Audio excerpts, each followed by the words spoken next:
Hello everyone, আসসালামু আলাইকুম। শুরু আজকে দেখাবো আমি কই মাছের রেসিপি।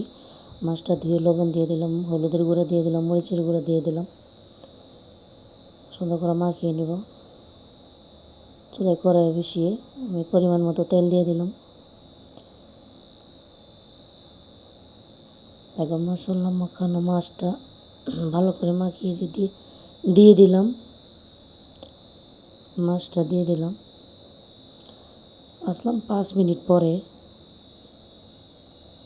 মাছটা উল্টিয়ে নিলাম। দিয়ে দিলাম আর একটু তেল। দিয়ে দেবো 1 কাপ পরিমাণ পেঁয়াজ আর কাঁচামরিচ কুচি। ভালো করে নেড়ে চেড়ে ভেজে নিব।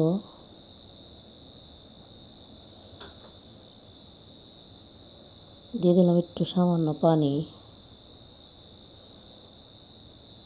হলুদের গুঁড়া সস একসাথে সব দিয়ে দিলাম, মরিচের গুঁড়া, লবণ, আদা দিয়ে দিলাম 1 চামচ।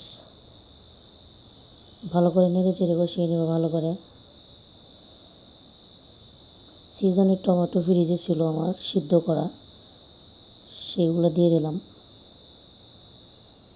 কই মাছটা ভাজা হয়ে গেছে। এখন আমি ওই টমেটোটার সাথে কষিয়ে নেব।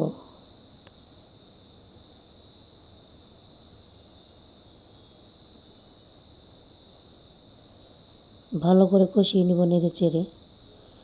যারা ইউটিউব থেকে আমার চ্যানেলটাকে দেখছেন, আমার চ্যানেলের নাম হলো নাজমা রান্নাঘর, সেখানে সাবস্ক্রাইব করে দিবেন।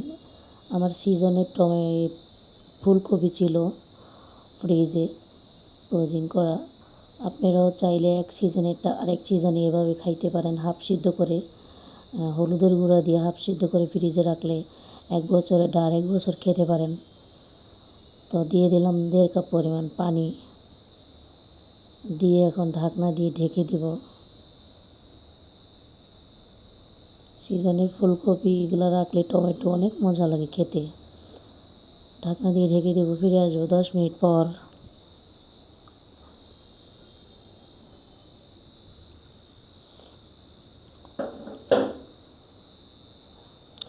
10 মিনিট পরে আসলাম।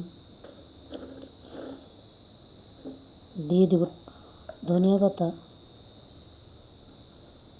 ভালো করে নেড়ে চেড়ে ঢাকনা দিয়ে ঢেকে দেব।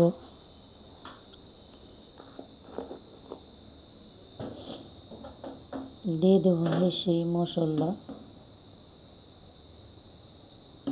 ভালো করে নেড়ে চেড়ে দেখেন ফাইনাল লুক। আল্লাহ হাফেজ।